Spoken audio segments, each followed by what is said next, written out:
Let's talk Lucha Libre. And man, I went down a rabbit hole on Twitter. So let's talk about it all in this episode. What up, guys? Welcome to season 4 of the Square Circle podcast. I am your host, Marie Shadows, and this episode is about Lucha Libre. And is it wrestling? Is it not wrestling? Who could do it? Who can't do it? Why should they do it? All these questions and more. The reason why this conversation got sparked is because on AEW Dynamite in Jay White's debut match, he was facing Komander. And I apologize if I mispronounce his name throughout this podcast. For some reason, my brain wants to say either Komander or Komander, and I believe it's Komander. So apologies, I'm saying that right now. This whole entire podcast episode will be looked at objectively, and nothing that I say here is from a personal outlook. It is going to be very based on the mechanics, if there's psychology behind it, if there's character work behind it, everything that wrestling involves. So nothing personal. The people that we'll be talking about, I don't know them personally. So we're going to stick to wrestling-based kayfabe for this whole analysis of Lucha Libre. And does it have a place in American wrestling and how it evolved over the years? So like I was saying, Jay White had his debut match against Komander, and a viral clip has made its rounds on Twitter and probably some other platforms as well. I was about to say social media platforms. This clip is Komander taking control of Jay White's arm, going up to the top rope, and then deciding to do a flip that basically bounces him back to the top rope, which got a little messed up because Jay White is not a luchador. Jay White doesn't really face luchadors like that. If anybody knows Jay White's whole entire career, he never really faced a luchador of Komander's status or any of the other Mexican wrestlers straight from Mexico. Never had a chance to get in the ring with them to understand how to make those moves look smooth. So as Komander bounces back to the other top rope, Komander goes to the other rope diagonally from him and decides to jump from middle rope to top rope so many times, and then decides to do a hurricanrana that was really bad. Okay, that's the best way that I can explain what happened because this is audio, this isn't video. So that clip is going around. It is viral. There is a conversation between, is this wrestling? Some people or fans, whoever you guys are like, it's fun, it's entertaining. Other people are like, oh, it's gymnastics. Other people are like, it's unnecessary. I'm in the crowd that it's very unnecessary. It does not need to happen unless there is some psychological point to it, if it's like a character development. I also saw that someone said it's a taunt. Person, that is not a taunt. How can that be a taunt? How can someone be afraid of a guy jumping from middle rope to top rope so many times be a taunt before the actual move happens? Come on. That was the most ridiculous thing I've seen typed out on Twitter as a taunt. Before we get into the really most stupidest question I've ever seen asked by a wrestler about the difference between Komander's spot and Undertaker's old school spot.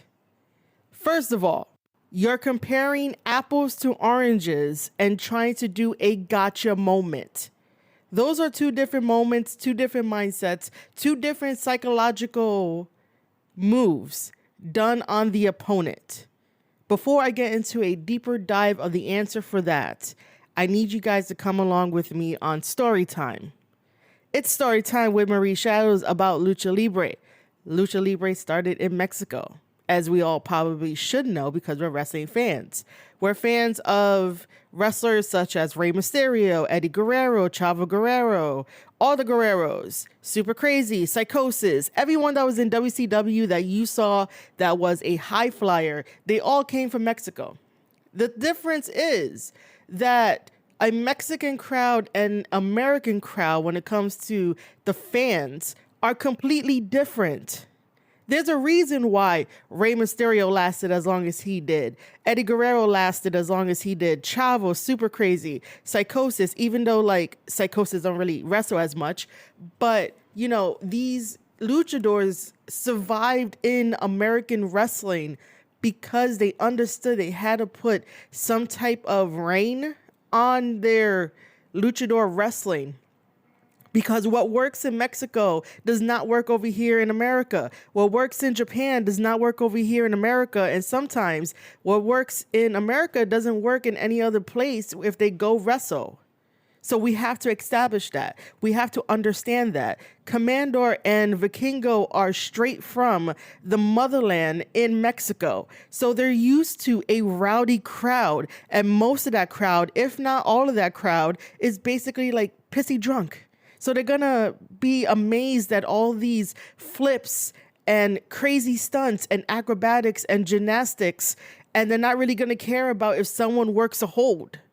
That's the thing. Like, Mexican wrestling is fun and done right, in my opinion. And there's also different kinds of Mexican promotions, Mexican wrestling throughout Mexico. It's not just AAA. However, like I was saying, that crowd mainly knows the flips, the gymnastics, the theatrics, all of that. There's no psychology behind most of that stuff. Like, I don't understand how a guy jumping from rope to rope to rope is supposed to hurt you when the guy is small once he completes that act to do like a hurricanrana or to do a hip toss. Like, how is that supposed to hurt you as the opponent? Like, how are you supposed to really sell it to make it believable when most of the crowd has like tuned out and don't really care about the spot anymore? If it takes too long to do something, the crowd, the fan is going to be taken out of it. And I say that for most American fans, if not all American fans. So that's like the origin. Mexico has a crazy fan base that will be like, oh my God, that shit is fun. Now, when our other luchador buddies, the ones that are legends, came over here to America to start a whole brand new life and wrestle in front of a brand new crowd, they were doing the same things. They were getting popular. People loved them. People were excited. But then they realized that they can't keep doing that because, remember, this business is about longevity.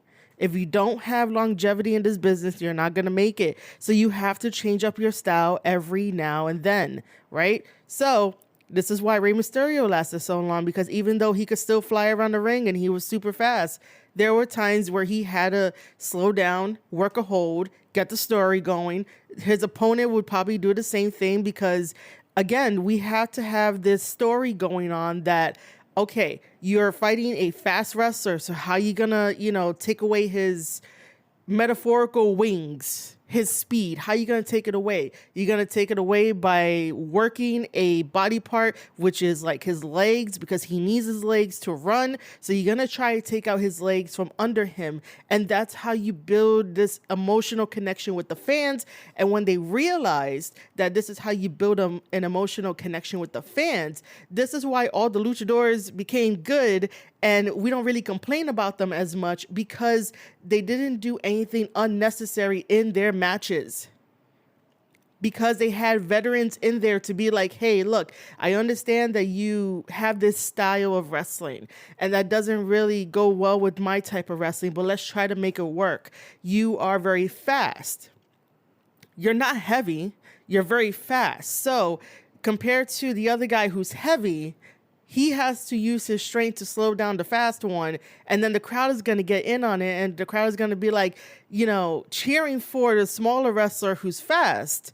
And that's how you make him a star. And no one's really going to complain about it because it makes sense. Whenever Komander and Vikingo are on television, it doesn't make sense. How does a small guy versus a small guy going to have a huge impact on the smaller guy that has to pretend that he's hurt from a hurricanrana that was really not powerful, was really not impactful?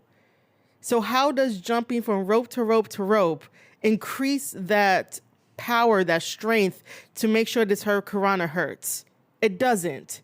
There's nothing there that tells me, oh, this is going to be a really huge, powerful move.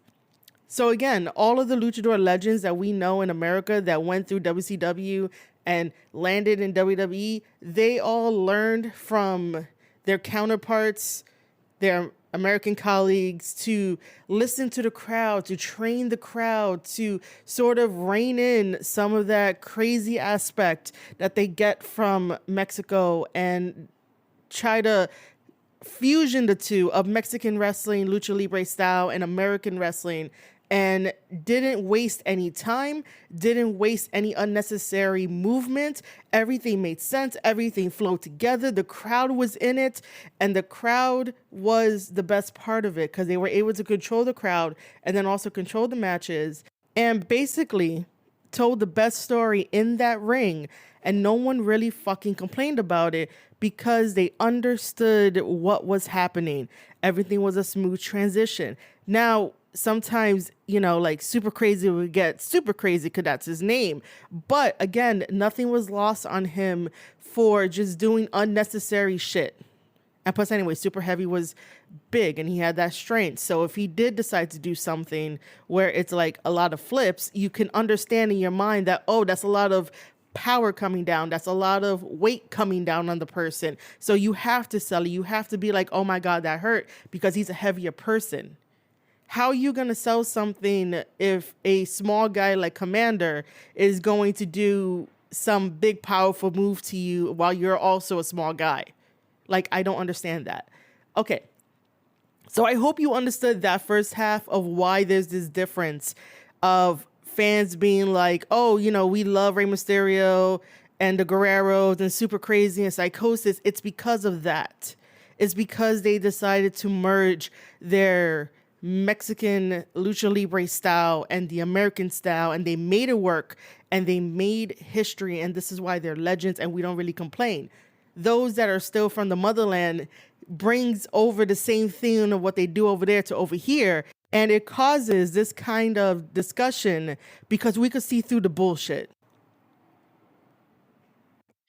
Okay, let's get back to that really bad question of what's the difference between Komander's spot and Undertaker's old school spot. First of all, if you have to ask this question, then you don't know the difference and you're just looking to try to do a gotcha moment so that way a response could be, oh, it's entertainment. Oh, it's this, it's that, to not really have a discussion about this. Like I said before, you're comparing apples to oranges or trying to just know the difference. It's not the same. And it's not the gotcha moment you think it is. Here's the difference. Undertaker, for the years of his wonderful career, has always innovated himself, whether that's from The Undertaker to American Badass, and he decided to just add him walking the top rope as an added spectacle of his whole entire career and moveset. He doesn't do it every single time. He does it with specific wrestlers just to do it for the fans because the fans need to see something new. Like, you would really get tired if Undertaker kept doing the same thing, which he really did. So he added that. Plus, anyway, that's not really like a Lucha Libre thing because he's not doing a hip toss to the guy or some crazy ass shit. It's just him walking the top rope, coming down and clubbing you in the head or in the back. It's the same way as if a regular wrestler got up to the middle rope and does a sledgehammer. So are we going to say that the many times that Triple H does the sledgehammer from like the middle rope, are we going to say, oh, he's doing Lucha Libre? Oh, is that wrestling? Oh, why are we not comparing Komander's spot to Triple H's sledgehammer from the second rope? or the many times in the past that wrestlers have gone up to the top rope or middle rope and put their hands together and come down like a clubbing blow onto their opponent. Like, you just want to pick the 1%, the one time that a big wrestler, a tall wrestler, does something that is out of the ordinary and similar to Lucha Libre, just to have this gotcha moment. Because there's nowhere else in Undertaker's career that he has ever done like a very fast-paced hurricanrana, jumping from rope to rope to rope before doing the hurricanrana. Like, he doesn't do that. Undertaker obviously did not need to do old school, but he did it anyway because it made sense. He's a big guy. He's like 6 feet tall. And then when he goes out to the top rope, that's maybe like 2-3 more feet added. So when he's jumping down on his opponent, who he's twisting his opponent's arm, it's going to hurt a lot more. It's going to send a lot more shockwaves to his opponent. And again, this is him working a body part because who knows, later on in the match, his opponent might be like, oh my God, my arm is so messed up, I can't kick out of a simple pin. There's psychology behind it. There's character behind it. There's story behind it. Undertaker never did anything that was unnecessary in a match. Everything that he did makes sense for him being a big man. He has a lot of power and strength and muscles. And you think that him coming off the top rope is the equivalent of Komander doing the same shit? One has more power than the other. One is more believable than the other. One is more realistic than the other. And yeah, I do know and I do understand that you could just push the guy off. And there has been many times where people have pushed off The Undertaker because even though when he first did it, it was so new, it was different, it was like, oh my God, that's so great. Over time, people are going to notice this. His opponents are going to study him when they have the chance to face him. And if they know that he does old school, which is twisting the arm, walking up to the top rope, walking maybe just like 2 paces. It wasn't that long of a walk, and it wasn't jumping from rope to rope to rope. It was just a simple get up there, maybe move like 2 inches, and then come down on the opponent with a clubbing blow. And as opponents would study this over time, people did knock him off. However, when it comes to Lucha Libre, like legit Lucha Libre style, no one knocks them off because they have to get that spot in. They have to get that in.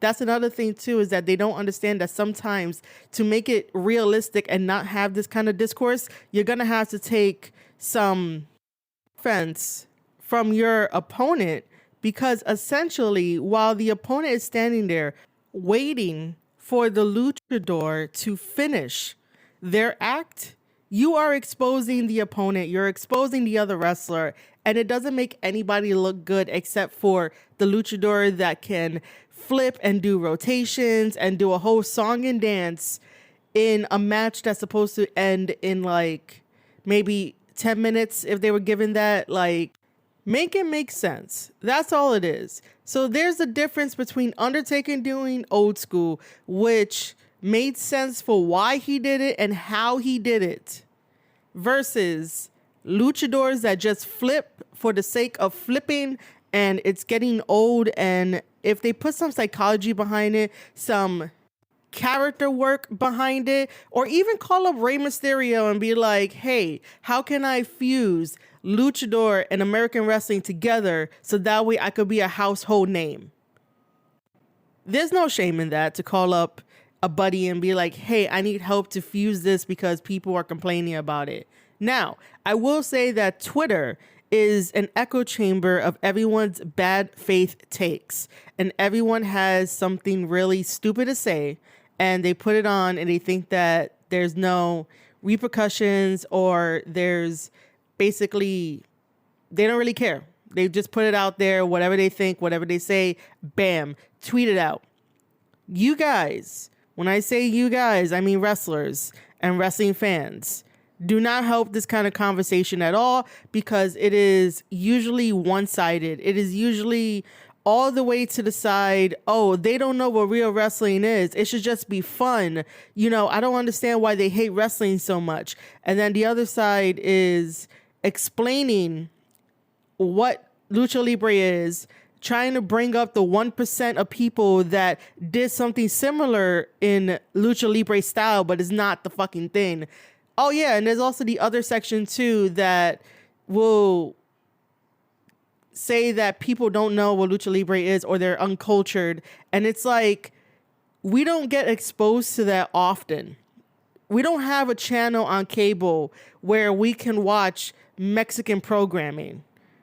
America is in its own bubble because it's America. So to say that someone is uncultured, like, it's really stupid to even go there and even like just tweet that out to somebody like, oh, America is uncultured. Like, not every single person gets the chance to leave America and go experience another culture, okay? Like, can we get that out of the discourse? Seriously, I went down a rabbit hole of reading different types of answers and tweets, and I'm like, man, this is why wrestling can't really grow, because everybody is so stuck on, this is what I believe and feel, and no one is going to change my mind. No one's going to change my perspective. Well, hi, I'm Marie Shadows. This is what I do with my podcast. And also, again, not everyone is going to go out of their way to watch Mexican wrestling to understand what they do and then appreciate it when it's over here. We're so used to what we know that sometimes people just don't want to expand their mind. And then when you get comfortable, you get lazy, and then you don't really want to change. I just wish that wrestlers will understand that 8 out of 10 people that complain on Twitter do it for the right reasons.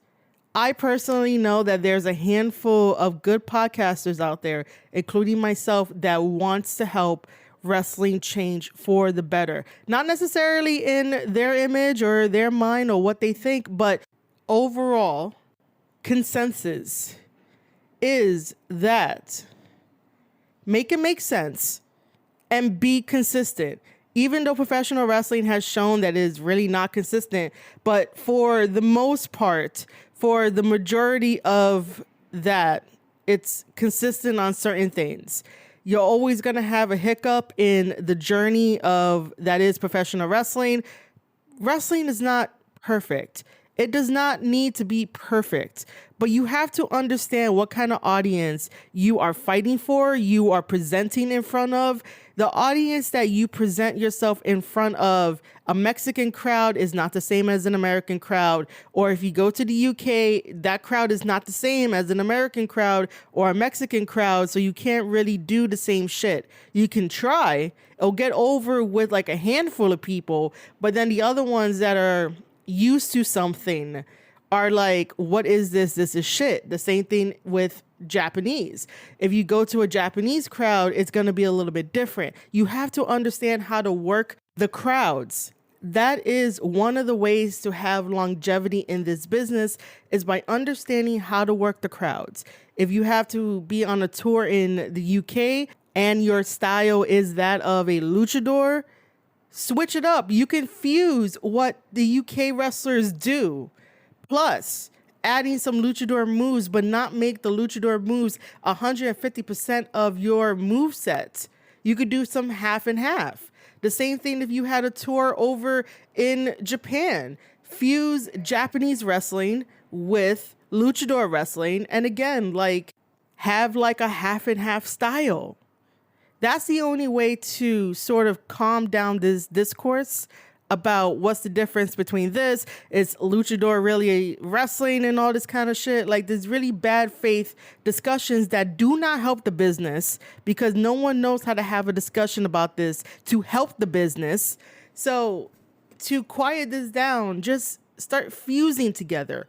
Be in a wrestling ring and start working on moves and repertoires. And then if you have to go on a tour in any of the big countries that have wrestling, you'll be okay with the fans. The fans will not have to say some stupid ass shit and ask some really stupid ass questions. Like, we've been watching wrestling for how long? And then all of a sudden it's like, oh, what's the difference between this and the 1% that does something similar of Lucha Libre? It's okay to not like a wrestling style. Totally is. It's okay to not like a wrestling style because you don't get it. I don't like deathmatch wrestling, and I think that's becoming a wrestling style. That's something that I don't like, and I don't like to watch because that's not for me. I want to make sure that every single wrestler that I know has a life, that they live their life to the fullest, and they get to be like 100 years old, and then they can finally go if they want to go. But like, I really don't want no one to die early in this wrestling business. And I think deathmatch wrestling is not helping that. I don't care how safe it is. In the long run, it's really damaging, and that's just my opinion. So I don't go out of my way to watch it, and I don't go out of my way to review it. I'm just letting you know that that's one style that I don't like, and I could say I don't like. As for Lucha Libre, that's not my thing. However, I don't or do not like it. I am neutral on Lucha Libre stuff. It's just that it doesn't make sense to me. So I'm just in that neutral category of like, it's there. It's a wrestling style, but you know, it's not for me. But if you like it, that's cool. However, all the other wrestling styles, such as like strong style, the Japanese style, like I love that shit. Technical wrestling, I love that shit. You guys know that. If you guys been a long time listener of me, I love it when there is technical wrestling. And if you want to incorporate some flips and everything, make sure it makes sense. So that way I could be like, this is great. This is awesome. I could tell you the story behind it. I could tell you why they did a headlock. You know, I need to tell my audience a story behind these matches so they can appreciate professional wrestling more. The more times that we argue on Twitter over fucking nonsense, and to be like, oh, well, you know, they watched it when they were 8 years old and they can't like shut up about it. And that's what they liked about it. Some stupid arguments like that. Like, guys, stop trying to attack fans that have legit concerns that may not go along with what you think wrestling is. Okay? Wrestling is unique. Wrestling is always going to have some type of criticism, but you know, if you dig through the shit, you're going to find the golden nuggets that can help you evolve and have longevity in this business. If you do a bunch of unnecessary things, are you really going to be remembered? That's the whole fucking point. If you do unnecessary things in a match, are people going to remember that? No. Because you did not create an emotional connection with the fans to give them a moment, to give them a memory. Listen, let me wrap this up. I hope that my point got across, that there's a difference between Komander's spot and the Undertaker's old school spot. They're two different ways of thinking. They're two different thoughts in this world that we call professional wrestling. They are not the same and they are not similar. They are completely different and done for two different reasons. Before I completely wrap this up, I forgot to mention one more important thing, which is that earlier in this episode, I did mention how, like, in Mexico, the Mexican fans are usually pissy drunk from the matches that I've seen, and at times can get rowdy depending on like what match I'm watching and stuff like that. And I wanted to say that over here in America, before someone complains about my comment, over here in America, we do allow our fans to drink as well, but depending on the venue, the stadium, the arena, there is a limit to how much we can drink during events. This happens across all events, including basketball, hockey, football, any type of sport you could think of, including professional wrestling. When the concession stands are open and the bar is open, there is a limit to how much you can drink. There is a code of conduct, and that's the difference between Mexican fans and American fans when it comes to professional wrestling and enjoying the sport, the theatric, the spectacle. So I want to make sure that was clear before anyone jumps on me with some unnecessary, stupid ass, rude ass comment about it, because I didn't put that distinction before in the earlier part of the episode. So I want to say that now. So now I can officially wrap this up. I hope you guys learned something in this podcast episode. And if you did, there will be a question waiting for you if you are on the Spotify app or on the Spotify desktop.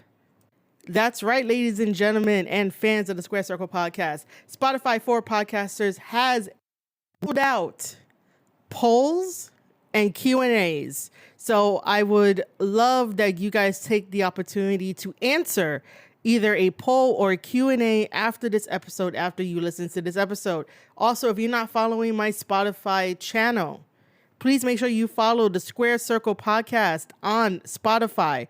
That will help me out greatly. Make sure to share this episode with a friend and let them know that this is about Lucha Libre. And let them know it's the spot between Komander and the Undertaker and how it's ridiculous. Find me all over social media, such as Twitter at Marie_Shadows. Sign up to my wrestling newsletter, which is an extension of this podcast and the live streaming that I do. MarieShadows.substack.com. More content is coming over to the newsletter. Also follow me on live streaming platforms such as kick.com/Marie Shadows. And surprise, guys, we made it to Kick affiliate over on kick.com/Marie Shadows. Just want to celebrate that with you guys. Visit my Amazon author page, amazon.com/author/Marie Shadows to pick up a journal and also a One More Match 2023 wrestling planner. Those planners are going to be a yearly thing, and I am in the works for a budget planner as well. That's going to probably be coming out next year, and more is in the works. If you would like to support the Square Circle podcast on Spotify, there is another way that you guys can do so. I have enabled Spotify subscriptions. It is $4.99 a month for extra content. Extra content includes wrestling reviews and wrestling reactions, Twitter spaces, and vlogs. Now, I understand that as a content creator, I have to keep my options open. I have to have multiple sources of income, but I just want to let you know that if you just enjoy Spotify, and if you just want to support me on Spotify, thank you to the now 57 friends that I have following the Square Circle podcast on Spotify. If Spotify is your main go-to podcasting listening platform, then by all means, you can support this only. I have other options and other ways to support me, but if you feel the most comfortable by just supporting the Square Circle podcast on Spotify, then by all means, don't hesitate, don't wait. It's only $4.99 a month to unlock the exclusives that are already on subscription, such as my reactions to women's wrestling from the 70s, 80s, and early 90s, and a Twitter space talking about women's wrestling and my awesome time at Goddesses of War Wrestling as their official podcaster that month in March. Again, thank you, ladies and gentlemen, for listening to this podcast episode and sharing it with a friend, talking about it, sending me DMs about your thoughts and comments and all of that, and signing up and supporting everything else that I do. I highly appreciate it. I love you guys so much. Thank you for sticking around and listening to this full episode. I cannot thank you enough. I really do love you guys. All right, ladies and gentlemen, you have been listening to an episode of the Square Circle podcast. I am your host, Marie Shadows, and I'll see you guys on the next one.